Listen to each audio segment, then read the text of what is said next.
কি নিষ্ঠুর, কি ভয়ানক, কি লজ্জাস্কর, কি অপমানজনক, কি কলঙ্কিত অধ্যায়ের সাক্ষী হলাম আমরা।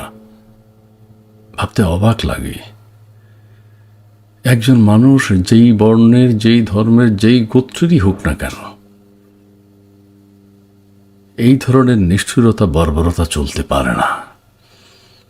অতীতেও এরকম হয়েছে, কিন্তু এই গত 10 মাসে আমরা যা দেখেছি শিহরে উঠতে হয়।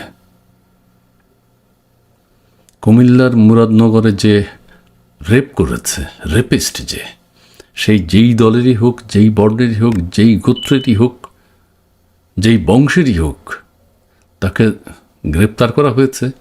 চরম শাস্তি প্রত্যাশা করছি। এবং তারপরে যারা ওই নারীকে নিয়ে উল্লাস করেছে, ভিডিও করেছে এবং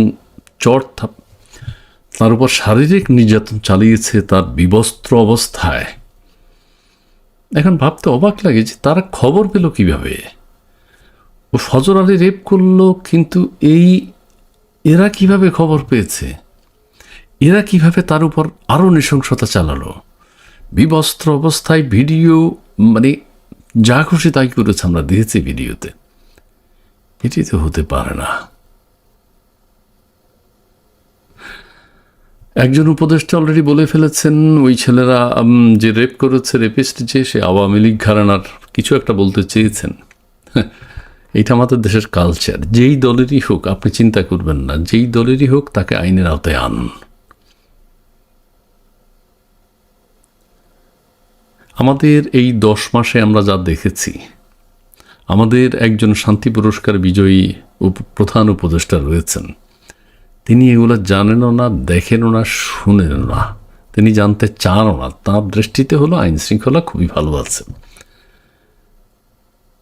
ঠিক আছে, নিয়ন্ত্রণ করতে হবে। তিনি ছেড়ে দিয়েছেন, মবের রাজা তিনি, মব কিং। তার নেতৃত্বেই সব কিছু হচ্ছে। সব দোষ যদি শেখ হাসিনার হয়ে থাকে, সব কিছুর জন্য এখন তাই গত 10 মাসের যে নিষ্ঠুরতা, বর্বরতা বাংলাদেশে আমরা দেখেছি, তার জন্য, সমস্ত কিছুর জন্য যাই শান্তি পুরস্কার। তিনি উৎসাহিত করেন। সারা দেশের সমস্ত কিছু ভেঙে চুরে ফেলা হয়েছে, মানুষের উপর মানুষকে জিন্দা কবর দেওয়া হয়েছে, পিটিয়ে মারা হয়েছে, নৃশংস বর্বরতা নারী পুরুষের উপর দেখানো হয়েছে এই 8 মাসে, 10 মাসে। আবার আসি কুমিল্লার মুরাদনগরে, যেই ছেলেগুলো ভিডিও করেছে, তার উপর অত্যাচার করেছে, তাদেরকে আইনের আওতায় আনা হোক। কিন্তু আইন শৃঙ্খলা বাহিনী এই ভিডিওটা তারা যদি আবার সোশ্যাল মিডিয়ায় না ছড়িয়ে দিত, তাহলে তো আমরা জানতেই পারতাম না, দেশবাসী জানতই না। কাজে সেই দিকটাও বিবেচনা করতে হবে। এইভাবে এই ধরনের ভিডিও যারা ছড়িয়ে দিয়ে কাউকে ভিকটিম বানাতে চায়, কাউকে তার উপর নির্যাতন করতে চায়, কারো মানহানি করতে চায়, সেগুলো চরম অপরাধ, চরম অপরাধ। অন্যকে নিয়ে প্রতারণা করে, গোপন ভিডিও ধারণ করে ওই নারীর উপর বা পুরুষের উপর প্রতারণা করা হয়, সেটি চরম অপরাধ। কিন্তু এই ভিডিওটি তারা তাদের উল্লাসে, তাদের রসোল্লাস সাধন করবার জন্য তারা ছড়িয়ে দিয়েছে। এই অপরাধটাকে আবার অন্যভাবে দেখতে হবে। এইরা যদি না ছাড়তো ভিডিওটা, দেশবাসী জানতে পারত না। ওই নারী কখনো আদালতে, কোর্টে, থানায় গিয়ে মামলা করতে সাহস পেত না। যাই হোক, এখন 5 জনকে গ্রেপ্তার করা হয়েছে। ফজর আলীকে গ্রেপ্তার করা হয়েছে প্রধান আসামি। ওই নারীর ট্রিটমেন্ট করা হয়েছে, তার মেডিকেল টেস্ট করা হয়েছে। বর্বর, নিষ্ঠুর। আসলে একটা কথা বলতে হয়, একটা কথা বলি, মানুষ হওয়া অর্থাৎ পশু পাখি, নিজ গুণে পশু পাখি। গরুর কিভাবে চলাফেরা করে, গরুকে দেখলেই আমরা বুঝি। বাঘের কি চরিত্র সেটা আমরা বুঝি। পাখির কি চরিত্র, পাখির কি বর্ণ আমরা দেখলেই বুঝতে পারি এটা কোন জাতের পাখি, কোন বর্ণের পাখি, কোন কালারের পাখি। কিন্তু মানুষ জন্মিলেই মানুষ হতে পারে না। জন্মগ্রহণ করার পর মানুষের মনুষ্যত্ব বিবেক যদি না থাকে তাহলে তিনি মানুষ হবেন না।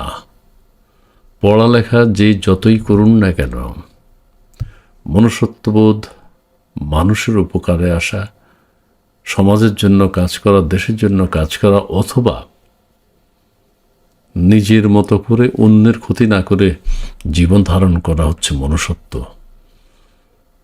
কিন্তু মানুষের মধ্যে সেই গুণটি নেই। সেই গুণটি অর্জন করা অনেক সাধনার ব্যাপার। আমরা কি দেখলাম? এটা ভিডিও করে এই যে এতগুলো ছেলে ঝাঁপিয়ে পড়ে ওই নারীর উপর চড় থাপ্পড়, আহারে। যাই হোক, যেভাবে হোক আমরা দেখেছি, আমরা শিহরিত হয়েছি। আমাদের প্রধান উপদেষ্টা এগুলোর উৎসাহদাতা।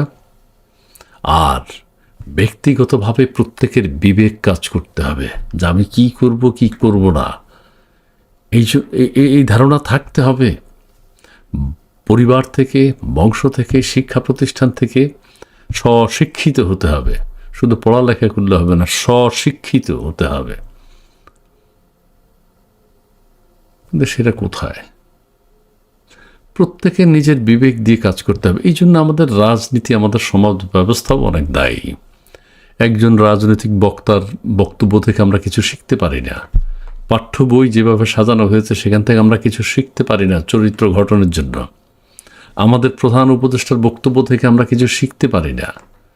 তিনিও ভালো কোনো বক্তব্য আজ পর্যন্ত দেননি যে বক্তব্য নিয়ে দেশের ছেলে মেয়েদের চরিত্র গঠন হবে, ভবিষ্যৎ সম্পর্কে জানতে পারবে। কিছুই তিনি বলতে পারেননি। তিনি তো নোবেল পুরস্কার পেয়েছেন, তাও তো কিছুই দেখতেছি না যে দেশের মানুষ গবেষণা করবে, বিদেশের মানুষও তার বক্তব্য নিয়ে গবেষণা করবে। যাই হোক, এই হত্যার, এই ধর্ষণের, এই রেপিস্টদের দৃষ্টান্তমূলক শাস্তি হোক, আইনের আওতায় আনা হয়েছে। আর যদি এই ভিডিওটি আমরা না দেখতাম, সারা দেশের মানুষ যদি জেগে না উঠত, এই ছেলেরও কিছু হতো না, কেউ জানতেও পারতো না। যাই হোক, যেভাবেই হোক আমরা জেনেছি, এখন দৃষ্টান্তমূলক শাস্তি প্রত্যাশা করি। ধন্যবাদ সবাইকে।